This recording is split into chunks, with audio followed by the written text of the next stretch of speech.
नमस्कार, मैं हूं संजीव श्रीवास्तव। आप देख रहे हैं 4 PM न्यूज नेटवर्क। दोस्तों, प्रधानमंत्री नरेंद्र मोदी और भारतीय जनता पार्टी का सहारा बनने निकले एक नेताजी खुद बेसहारा हो गए। शिव, विष्णु, नरेंद्र, मोहन सबने बहुत ताकत लगाई, भरपूर कोशिश की, लेकिन कोई भी नेताजी को बचा नहीं पाया। और अब इनकी स्थिति ऐसी हो गई है जैसे वो एक कहावत है ना, घर का ना घाट का। उस स्थिति में आ गए हैं और अब वे फड़फड़ा रहे हैं और रो भी रहे हैं। कहीं ना कहीं जो कोसना होता है वो कोस भी रहे हैं, लेकिन अब गाड़ी स्टेशन से छूट गई है, बाजी हाथ से निकल गई है, वैसे हालात हैं। और अब नए सिरे से माननीय को, महोदय को संघर्ष करना होगा। मैं बात कर रहा हूं मध्य प्रदेश के एक ऐसे कद्दावर नेता जो कभी कांग्रेस में होते थे और जब मौका मिला तो उन्होंने एक बहुत लंबा साथ कांग्रेस का था, लगभग 34 सालों का, उसे छोड़कर हाथ छोड़ा कांग्रेस का और भारतीय जनता पार्टी का दामन थाम लिया। और भारतीय जनता पार्टी का दामन उन्होंने लोकसभा चुनाव 2024 में थामा। अच्छे भले वे विधायक थे कांग्रेस के टिकट पर और 6 बार के विधायक, लेकिन कहते हैं ना कि जब मती मारी जाए तो क्या होगा। मती आपको जब कष्ट होने वाला होता है तो मती हर हर हर लेता है ईश्वर। ऐसा कुछ उनके साथ हो गया और हो गया।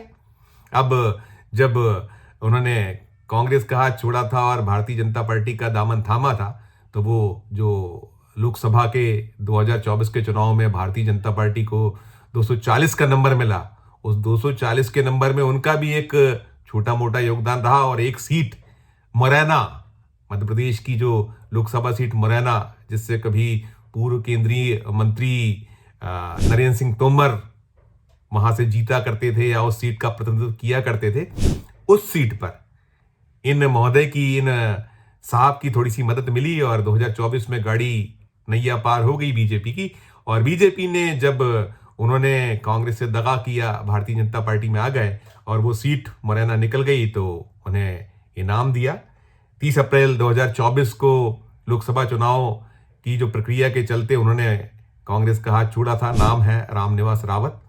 कांग्रेस के ऐसे नेता, ऐसे विधायक थे जिनकी अपनी पार्टी में बड़ी एक छवि थी, धूम थी। और जब लोकसभा ये चुनाव 2024 थे तो उस समय ये गए तो बड़ा लोगों को विस्मय हुआ, क्योंकि 2020 में जब कमलनाथ की सरकार के साथ दगा हुआ था, ज्योतिरादित्य सिंधिया जो इसी ग्वालियर चंबल संभाग से आते हैं जहां से रामनिवास रावत आते हैं, वहां और मध्य प्रदेश के कई क्षेत्रों में सिंधिया समर्थक विधायकों ने दगा किया था। तो ये जो रामनिवास रावत हैं, ये इन्होंने कांग्रेस का दामन नहीं छोड़ा था, साथ नहीं छोड़ा था। और बड़ी उनकी प्रशंसा इस मान से हुई थी कि वो सिंधिया के समर्थकों में शुमार होते थे और इसके बावजूद नहीं गए थे। 2020 में तो उन्होंने साथ छोड़ा नहीं था और बने रहे थे कांग्रेस में। और जब 2023 के विधानसभा चुनाव हुए तो उन्हें टिकट मिला था और वो श्योपुर जो जिला है उसकी विजयपुर सीट से चुनाव जीते थे। लेकिन बाद में नामालूम क्या हालात बने, क्या हुआ और क्या प्रलोभन जैसा आरोप लगाती है कांग्रेस की बहुत ऐसे जो टूटने वाले विधायक हैं, उन्हें बड़ी बड़ी लालच, बड़े बड़े कहीं पैकेजेस पर ले जाया जाता है। और आरोप तो आरोप है, लेकिन ये हुआ था कि जब उन्होंने 30 अप्रैल 2024 को भारतीय जनता पार्टी का दामन थामा था और मुरैना सीट भारतीय जनता पार्टी ने जीत ली थी, वहां प्रतिष्ठा दांव पर थी नरेंद्र सिंह तोमर की। नरेंद्र सिंह तोमर ही इन्हें लेकर आए थे भारतीय जनता पार्टी में। जब सिंधिया ने बगावत की थी तब ये नहीं गए थे, साथ नहीं छोड़ा था कांग्रेस का और बीजेपी का दामन नहीं थामा था। लेकिन ये लोकसभा चुनाव में नरेंद्र सिंह तोमर के इशारे, कहने या उनके जो भी उनके कमिटमेंट्स हैं उस पर चले गए थे।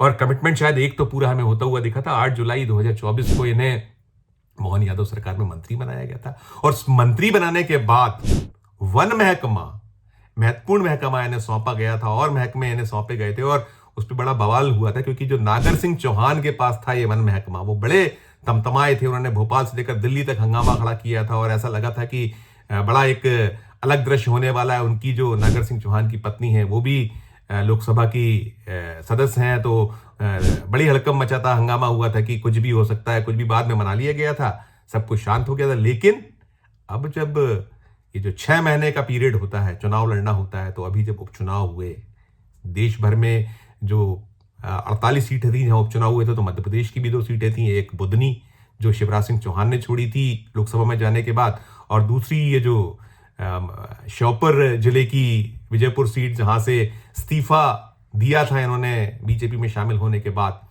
तो वहां उपचुनाव हुए थे। और वोटर तो ठाणे बैठा रहता है, वोटर नहीं छोड़ता है।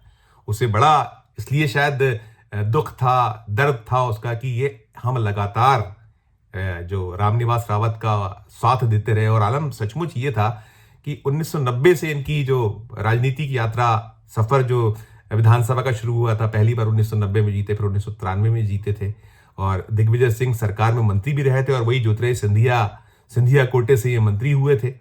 बाद में जो है कुछ चुनाव हारे भी, लेकिन फिर 2003 में जब एक सुनामी आई थी मध्य प्रदेश में भारतीय जनता पार्टी की, उमा भारती की अगुवाई में, और 38 पर टिक गई थी कांग्रेस, उस 38 में शामिल रहे थे, अपनी सीट को जीतने में कामयाब रहे थे। बहुत अच्छे वक्ता है, मंत्री भी उन्हें बनाया था, जैसे मैंने कहा दिग्विजय सिंह सरकार में। अच्छे वक्ता, अच्छे विधायकों में उनकी गिनती होती थी। 2003 जीते, 2008 जीते, 2013 जीते, फिर बाद में 2018 हार गए थे चुनाव, फिर 23 में जीते।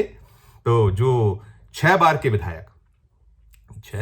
विधायक जो हैं, उन्होंने जब दगा दिया और 7वीं बार वो चुनाव मैदान में उतरे उपचुनाव में, तो जनता ने उन्हें सबक सिखा दिया। जनता की लाठी में चोट नहीं होती, और जनता जब चोट करती है तो करारी करती है। उसे नहीं रास आता कि ये जो हम चुने आपको कांग्रेस के टिकट के लिए, और आप बाद में जो भारतीय जनता पार्टी में चले जाए। और जब से इन्होंने छोड़ा था कांग्रेस का साथ, तो बड़ा बवाल हुआ था। बहुत लोगों ने इसको लेकर आक्रोश प्रकट किया था, क्षेत्र के लोगों ने, कांग्रेस के नेताओं ने आश्चर्य जताया था कि ये कैसे हुआ। लेकिन सब कुछ बाद में समझ में आ गया था कि इन्हें मंत्री पद मिला, लेकिन कितने दिन मंत्री रह पाए? 4.5 महीने सिर्फ।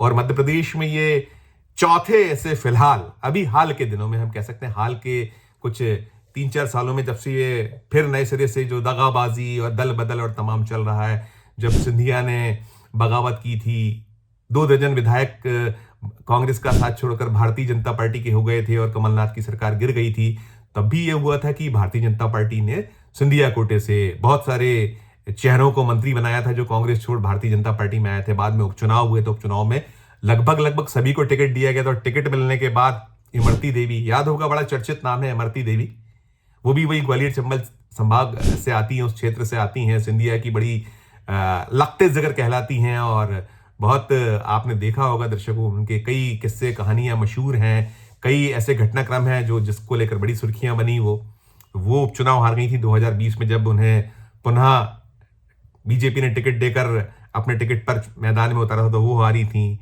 ऐदल सिंह कंसाना चुनाव हारे थे, गिरिराज दंडोतिया चुनाव हारे। तो 3 तब ऐसे चेहरे थे, उन्हें मंत्री बनाया था, इन तीनों को मंत्री बनाया गया था जब उन्होंने कमलनाथ सरकार को गिराया था, गद्दारी की थी। गद्दारी के आरोप सब पे लगे थे, सिंधिया पे भी गद्दारी का आरोप है, और यही रामनिवास रावत भी पीछे नहीं थे, इन्होंने भी गद्दारी के आरोप लगाए थे। तो अब बारी खुद रामनिवास रावत की आ गई। अब वे रो रहे हैं, दुख जाहिर कर रहे हैं, और ये भी निकल कर आया कि ज्योतिरादित्य सिंधिया का जो प्रभाव क्षेत्र है ग्वालियर चंबल संभाग, उसी का हिस्सा है ये। श्योपुर जिले की जो विजयपुर सीट है, बड़ा प्रभाव रखते हैं। तो कहीं ना कहीं उनकी ऊपर भी ठीकरा कम से कम रामनिवास रावत के समर्थक फोड़ रहे हैं। रामनिवास रावत भी कम नहीं दुखड़े जाहिर कर रहे हैं। क्या कुछ रामनिवास रावत कहते आ रहे हैं इस पूरे घटनाक्रम पे, वो सुन लीजिए आप, फिर करूंगा आगे की बात। लेकिन कुछ परिस्थितियां रही, हालात रहे। एक तो कास्टिज्म की भावना बहुत जोर से उभर के आ गई। 70,000 आदिवासी मतदाता थे, और कुछ ऐसे वर्ग जो राजनीति में आगे जाना चाहते थे, उन वर्गों ने लंबे समय से राजनीति में रहने के कारण विरोध किया। उन लोगों से कोई फर्क नहीं पड़ा, न उन लोगों के से कोई अंतर आया, न कांग्रेस की रणनीति के तहत अंतर आया। तो स्वतः ही, क्योंकि 70,000 आदिवासियों के बीच का मतदाता होने के कारण, और जैसा कि मैंने कहा कि जिन्हें लगा कि इनकी भाजपा में आने के बाद भाजपा में वो उभर नहीं पाएंगे, उन लोगों की वजह से ये सब हुआ। अगर वो मांगेंगे तो मैं रिपोर्ट बना के दूंगा। तो ये सुना आपने, ये क्या कुछ रामनिवास रावत व्यक्त कर रहे हैं, उनका अपना दर्द, अपना मर्म उन्होंने व्यक्त किया है। और ये जो सीट है विजयपुर सीट, जैसा मैंने कहा कि 6 बार के विधायक, 7वां ये जो है अवसर था। हालांकि पहले भी चुनाव हारे और चुनाव लड़े हैं, कई बार लड़े हैं, 6 बार जीते थे, 7वीं बार की उम्मीद वो करे हुए थे, लेकिन इस बार तो गच्चा खा गए। उन्होंने हराया किसने? मुकेश मल्होत्रा नामक एक युवा है। और बड़ा दिलचस्प है कि वो पिछले चुनाव में भारतीय जनता पार्टी का प्रचार करता था, उसके लिए किला लड़ा रहा था, और इस बार वो कांग्रेस में आ गया जब उसने देखा। और साथ में ये भी रहा कि वहां और भी जो उस क्षेत्र में कभी रामनिवास रावत से दो हाथ करते आ रहे थे भारतीय जनता पार्टी के नेतागण, उनका भी दुख दर्द था, उन्होंने भी बड़ा इसका विरोध किया था। और एक जो नेताजी हैं वो तो चुनाव लड़ गए थे बगावत करके, और जब उन्होंने चुनाव लड़ा तो उन्होंने अच्छे खासे वोट काटे, और वही वोट कहीं ना कहीं भारी पड़ गए। और एक और बड़ा दिलचस्प नजारा दृश्य वहां उत्पन्न हुआ कि जो बसपा है, बसपा हालांकि उपचुनाव नहीं लड़ती, लेकिन कभी कभी लड़ भी जाया करती है। अभी देखा होगा आपने, उत्तर प्रदेश में तो सारी सीटों पर लड़ा दिया था मायावती जी ने, प्रचार करने नहीं गई थी। तो वो फैक्टर भी माना गया कि यदि वहां उत्तर प्रदेश में उपचुनाव में उतार सकती तो यहां भी उतारती, तो शायद नहीं कांग्रेस की दाल गलती, वो नहीं जीत पाती। लेकिन अलग अलग स्थितियां हैं कि यूपी में कुछ, मध्य प्रदेश में कुछ, और वैसे भी जो इस वक्त स्थिति है बसपा की या जो उनकी सुप्रीमो की, किसी से छुपी नहीं है। लेकिन कुल मिलाकर ये मसला, ये मामला बड़ा चर्चाओं में है। जैसे मैंने कहा कि अब वो हाल के सालों में, हाल के वक्त में ऐसे चौथे मंत्री हो गए ये भारतीय जनता पार्टी सरकार में। वो जो 3 का मैंने नाम गिनाया, चाहे वो इमरती देवी, गिरिराज मंडलोई या ऐदन सिंह कंसाना, वो तो शिवराज सिंह चौहान काबीना के हिस्सा थे जब 3 बार के मुख्यमंत्री को चौथा अवसर मिला था, वो कमलनाथ सरकार गिरने के बाद मध्य प्रदेश का मुख्यमंत्री होने का। और उस कैबिनेट में लगभग आधे से ज्यादा चेहरे तो सिंधिया ही के थे, और बाद में उपचुनाव में वो हारे थे। तो ये अब मोहन यादव सरकार में ये जो झटका, एक करारा झटके के साथ चोट जो पहुंची है, वो भारतीय जनता पार्टी भी तिलमिलाई हुई है, क्योंकि यहां किसी ने कसर नहीं छोड़ी थी।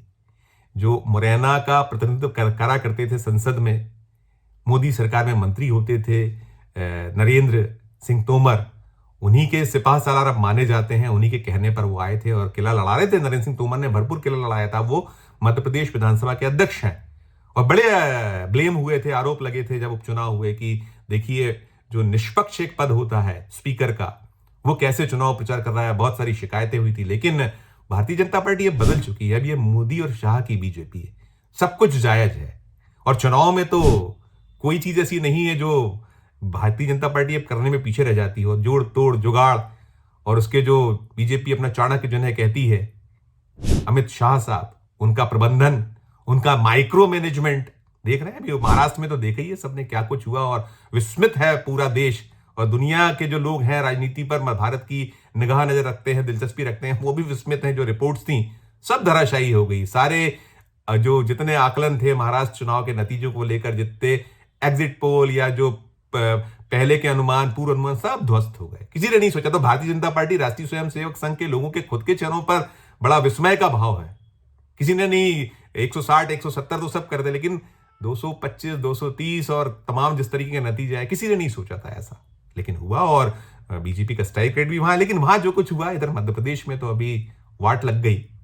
एक मंत्री चुनाव हार गया, और हमने वो भी दृश्य देखा कि भारतीय जनता पार्टी मुख्यालय पर पूरी तैयारी थी कि ढोल ताशे बजेंगे, एक जश्न मनाया जाएगा। धरे रह गए ढोल ताशे, नहीं मन पाया जश्न, ना महाराष्ट्र का मना, और मध्य प्रदेश में तो हो ही गया कि बुदनी भी बहुत मुश्किल जीत पाए। तो कुल मिलाकर जो फिलहाल में ये जो रामनिवास रावत साहब है, उनकी राजनीति पे अभी तो ब्रेक लग गया है।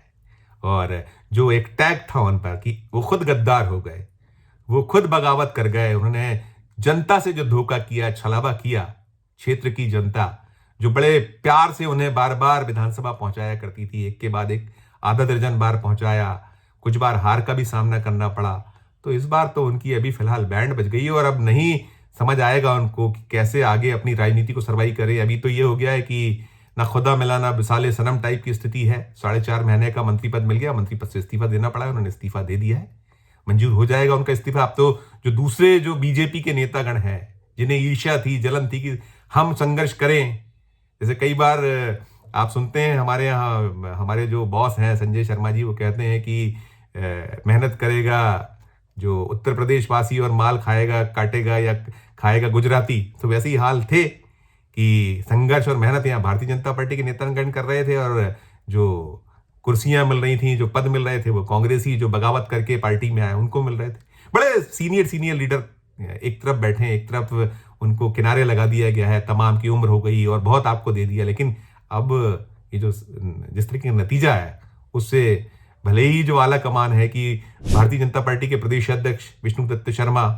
वो अवाक हैं, या जो मध्य प्रदेश के मुख्यमंत्री मोहन यादव जिन्होंने बहुत मेहनत की थी, जिनका मैंने जिक्र किया, ना शिव बचा पाए, ना मोहन बचा पाए, ना नरेंद्र बचा पाए, ना विष्णु बचा पाए, और शिवराज सिंह चौहान ने भी बड़ी मेहनत की थी, और ज्योतिरादित्य सिंधिया तो वो चुनाव का प्रचार करने नहीं आता। तो कुल मिलाकर फजीयत हो गई अच्छी खासी किसकी? रामनिवास रावत और भारतीय जनता पार्टी की जो प्रदेश इकाई सरकार। एक मुट्ठी यहां भी खुली है। तमाम जब देश में जादू चल रहा है मोदी साहब का, यहां तो मोदी साहब के लिए किला लड़ाने वाले, मदद करने वाले, एक सीट मुरैना में जो चाहिए था उस वक्त, एक सीट का संघर्ष था, तो उसमें कहीं योगदान देने वाले, उनकी भद्द भी पिटी, उनकी राजनीति भी फिलहाल पिट गई है। अब नए सिरे से उन्हें संघर्ष करना होगा, और उनकी हंसी भी खूब उड़ रही है कि करो गद्दारी तो नतीजा ऐसा ही मिलेगा। फिलहाल इस वीडियो में इतना ही। हम फिर किसी नए विषय, किसी नए वीडियो के साथ आपके समक्ष उपस्थित होंगे। हमारा अनुरोध होगा कि ये जो इस तरीके का करते हैं दल बदल करने वाले, और फिर जनता जब सबक सिखाती है, उसकी जो लाठी में एक आवाज होती है और वो जो चोट करती है, तो कैसा तिल मिलाते हैं, इस पर एक टिप्पणी करिएगा। और खबर अच्छी लगी है तो हमारे चैनल को लाइक कीजिए, सब्सक्राइब कीजिए, ज्वाइन का बटन जरूर दबाइए। प्यार और स्नेह बनाए रखिए और देखते रहिए 4 PM न्यूज नेटवर्क। धन्यवाद, नमस्कार।